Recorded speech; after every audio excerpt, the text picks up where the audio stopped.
पुण्यातील नारायण पेठेत उशिरा रात्री घडलेली एक घटना आता सोशल मीडियावर चर्चेचा विषय बनली आहे। सोशल ॲक्टिव्हिस्ट विजय खंभार यांनी एक्सवर एक व्हिडिओ शेअर केला असून तो जलद गतीने व्हायरल होत आहे। उपलब्ध माहितीप्रमाणे एका अपंग व्यक्तीस पार्टीहून परतणाऱ्या काही तरुणांनी कारने धडक दिली।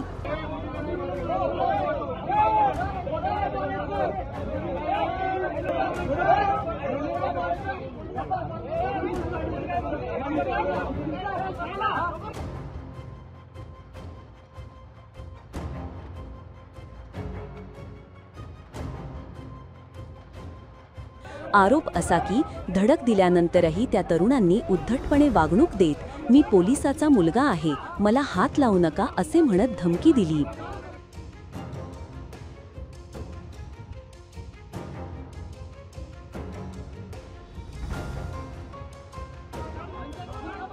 या व्हिडिओनंतर स्थानिकांमध्ये संताप वाढला असून संबंधितांवर तत्काळ कारवाई करावी अशी मागणी होत आहे।